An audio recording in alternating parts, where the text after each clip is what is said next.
Okay, so hi everyone, grand finale of putting together the Lego Star Wars 75-301 Luke Skywalker's X-Wing fighter. So, up to part 4, well bag 4, and it's so far we've got. So, mostly complete. You've got just the wings and a few bits and pieces here to put together. But yeah, it's actually a lovely little model. I mean, it's not going to be as good as the fancy black box version, but to be honest, it's not bad. Especially for, I think I paid, what, about 30 quid for it? Yeah, and well, I'll put it this way. I don't have the space for one of for the bigger models. I've got I have one of the smallest ones, which is the probe droid, but anything bigger than that, I think I would just struggle to display it. I just don't have a big enough house. Anyway, so for this bit, we are doing the top wings. So the bottom wings have already been done. Those have got the little spring-loaded missile launcher thing understrung. Sorry, I had to think about the word there. And right, then we've got more decals. So I'm going to make sure I get the right ones for this.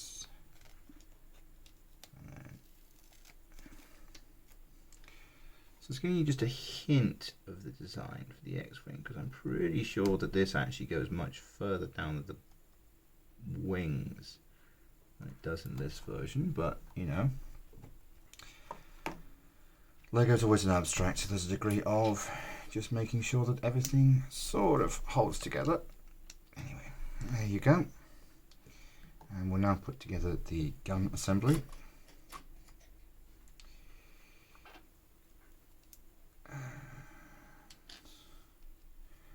So those will be, I remember these were pulleys. I think, were these used in the, I don't know if these were in the Land Rover model we put together a couple of months ago. Well, last December now, I think. But potentially, last December, it was definitely a while ago. Probably would have been before then. Come on, get in. There we go.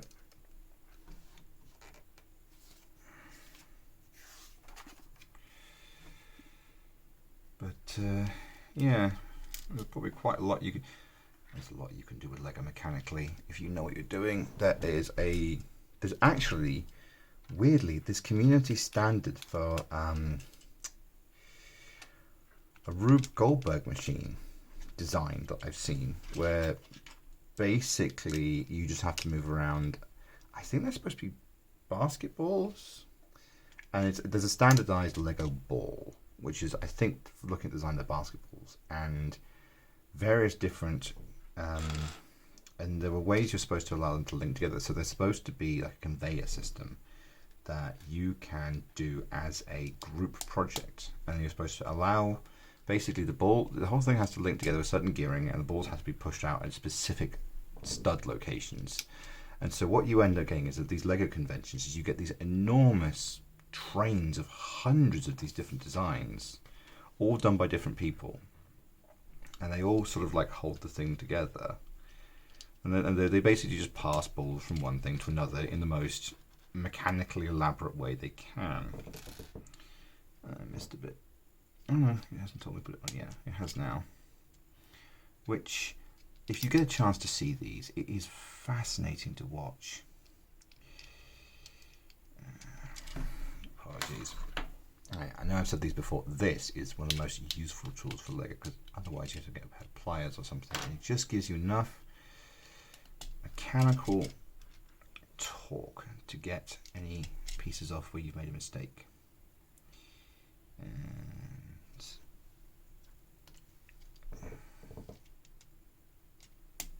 so this is at the upper side. It actually has the decals on it. Now I suppose I would have liked it if the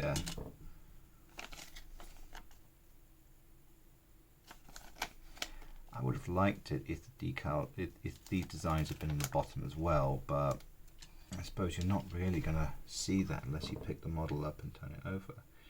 I mean, you'd have it in the cinema model, definitely, but that's because you'd see undersized and round different views of it. But for this kind of thing, no, not really. It's not as much need for it. So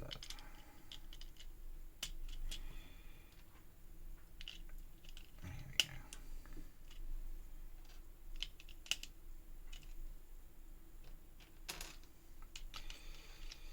But it's they've actually done really well. They've done really well with the I think with the Lego Star Wars stuff. But I'd always wonder, is there like, how big is the Lego Star Wars division in Lego, and I suppose how much profit do they actually make on this? Because this is something which shout out to an excellent series, Toys That Made Us. Sorry, the fly in here and I can't be bothered to get rid of him yet.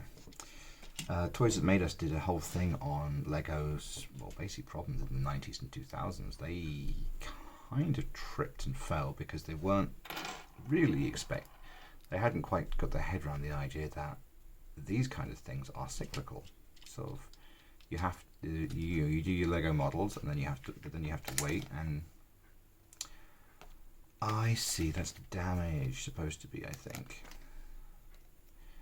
And they hadn't quite budgeted for the fact that Harry Potter and Star Wars and whatnot is on about a 2-3 year cycle, and so they were ending up with cash flow problems because I hadn't really thought about it. But yeah, they seemed, and then they came up with Ninjago and all that kind of thing. It was Bionicles was a big thing. Anyway. Just make sure I put this on right. I don't want to put this on backwards. There we go. So, wing number 3.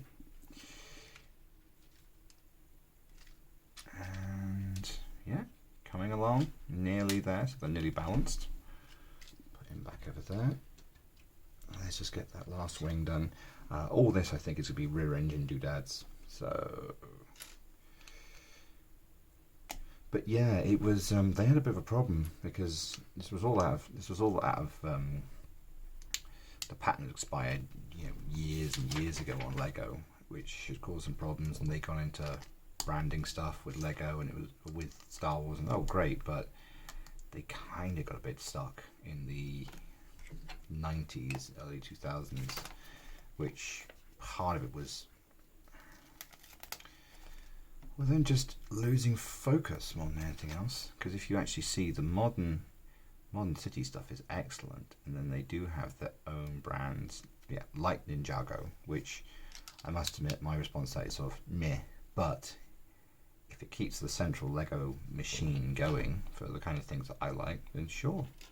And I'm sure it's the kind of thing which, if I was that age, I'd have been interested in. And I've seen there's a movie, and I've seen some clips from it, and it's all very fun. And they do actually, have the models, the characters in they are supposed to be Lego, and so they have chips and things on them because they've been rolled around in a whatever environment. I mean, this is all pristine stuff because I've literally just got it out of the packet, but you know what Lego looks like if it's been played with for a bit. It'll just little chips and bits have come off it, and grubby fingerprints and whatnot. But apologies. Here's another case of me waffling and not paying attention, which means that I've got to move everything up one piece, which is fine. I can do that, but always a key thing to pay attention to when you're assembling Lego. You don't end up having to do what I'm just doing now. Yeah, and then there's the whole Lego for Adults range, which adult Lego sounds like something entirely different, but no, it's things like you make a bonsai tree and whatnot. And I'm fascinated by that advertising for it, which is all very true. Which is, I think, the latest one I've seen is guy in pastel world has shit day and unwinds at end of shit day by making a bouquet of Lego flowers, and isn't everything wonderful now because I'm doing something which for myself, and I don't have to think about work. And I was like, yes, I 100% agree with you, but that sounds a little, there's something a little sort of, I don't know. Yes, as an adult, I don't do Lego for fun. I do Lego I do Lego to maintain my own sanity. And this is a degree of like, it's true, but anyway. No, I get where they were going, and it was a good thing I may not necessarily get where I'm going on account of the fact that I'm missing bits I've done 4 times and I should have seen coming. So,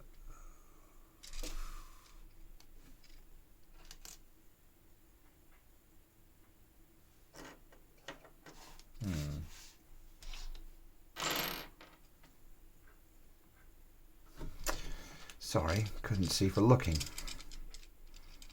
Anyway.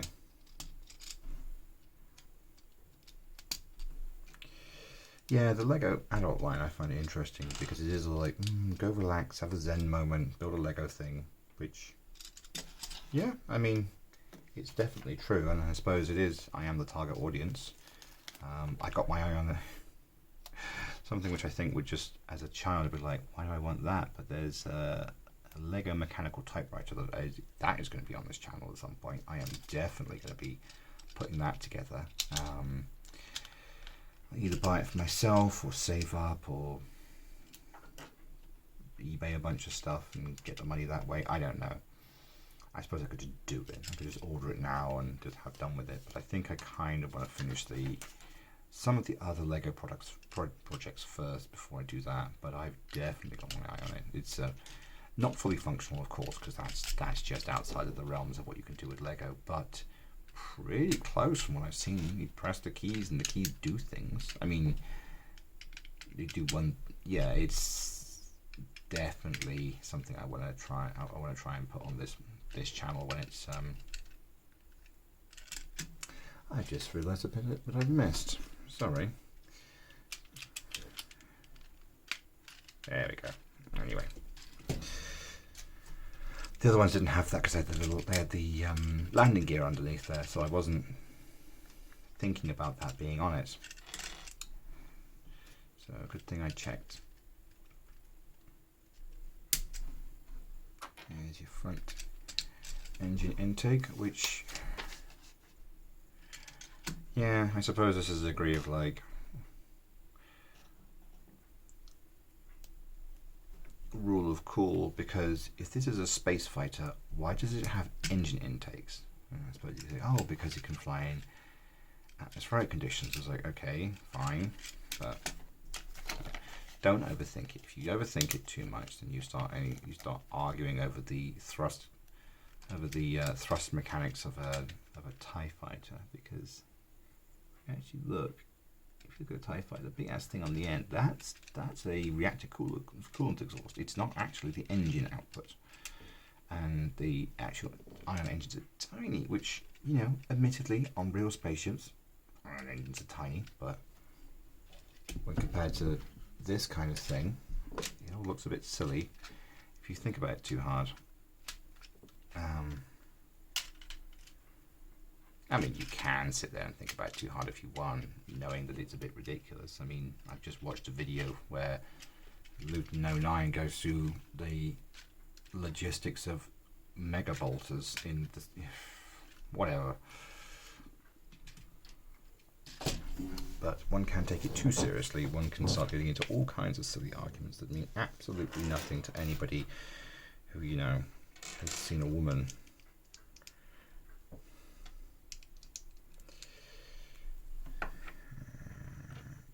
So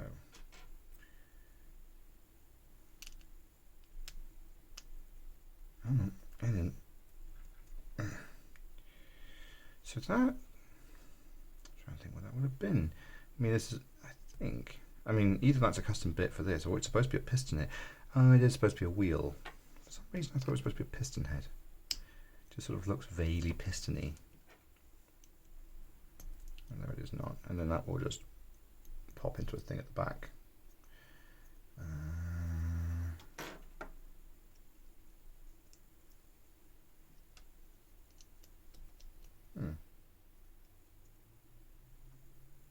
Alright, fine. It feels a bit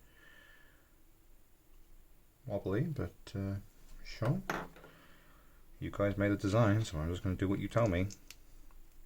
I'm sure I could.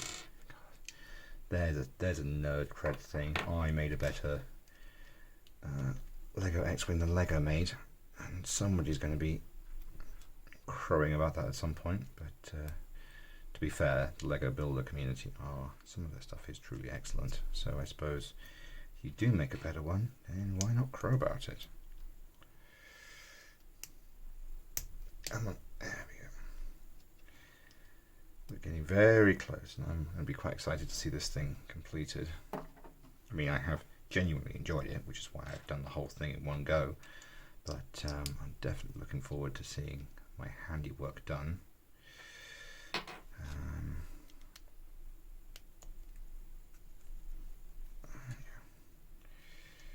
I must admit, some of the models I've made actually sometimes do feel a bit hard on the fingers, which there we go. Yeah, still not sure about this.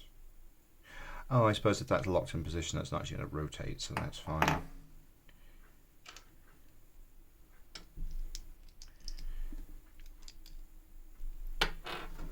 Nearly there.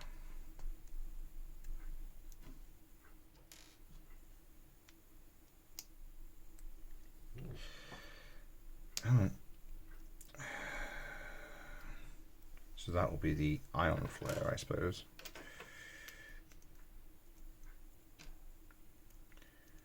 And, oh, no, I think that's a spare from an earlier piece. No spares for this section. I suppose all the bits were a bit too big. I don't know. Anyway, there's your 4. You just need to pop those on, and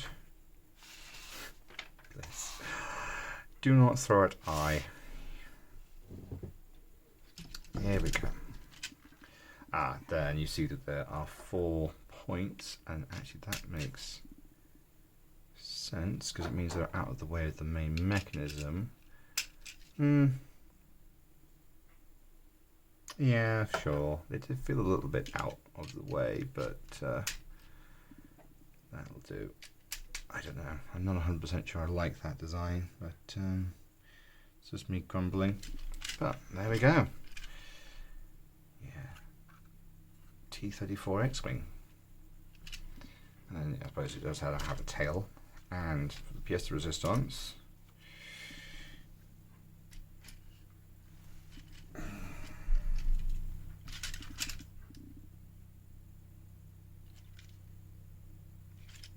I'm sorry, I've been an idiot. What have I done wrong?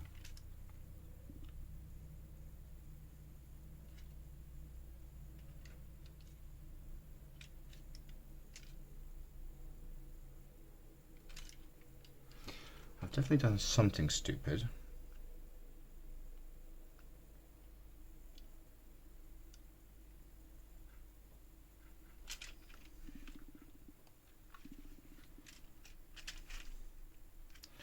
On that top wing.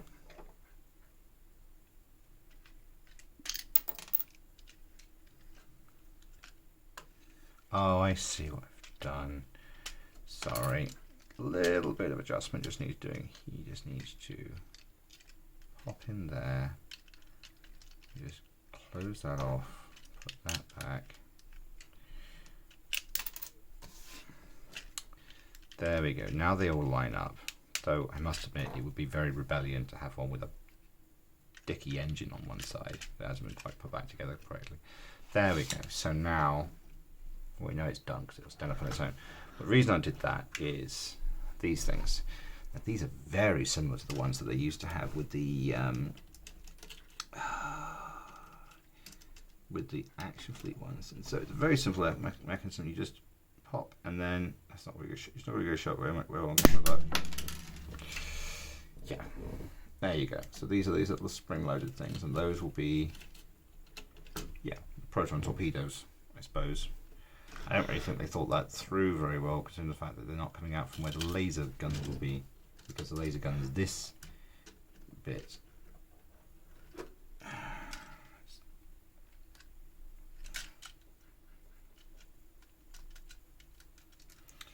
It's got a little bit of fragility to it, but let's just make sure that it's all pushed in as far as it can be. There we go. Yeah, I mean it's you can see there's some flex to the model, but to be honest, it's a big gangly thing in comparison to most Lego, so I expect it to have a little bit of flex and give, but the fact you can actually pop these back and forth, yeah, no, I'm very happy with that design. And then, as you can see, just gives you an idea of what all the bits do. And there. So, I have one of those, I have one of those. No, maybe. I still remember these ridiculous little things they used to do. And just. Oh, you can just buy the models individually. So, and one thing they always do with this, which is great, is have full inventory and details of the customer service. Anyway, it's there we go. There's your X-Wing. Well, thank you very much for watching. That's been great fun. I've just noticed something. These little hook bits here. Why? Oh, hang on. No. I was kind of hoping that would be somewhere you could just stuff the... Does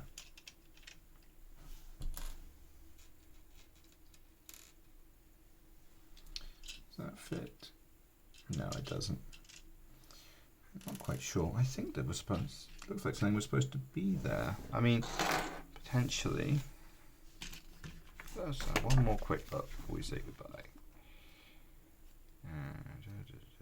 Let's find it. Let's go back to the end. No, there's just some clips there. Maybe it's just there to make it a little more interesting. But it does feel like if you've got little clippy bits, they should be clipping onto something. But anyway, thank you very much, guys, and we'll see what we come up with next time. There's a couple of models I need to do, but one of them is large, so it is a pretty big model, so I need to work out how to do the spacing and stuff for that. But yeah, hope you guys enjoyed it, and I will see you in the next video.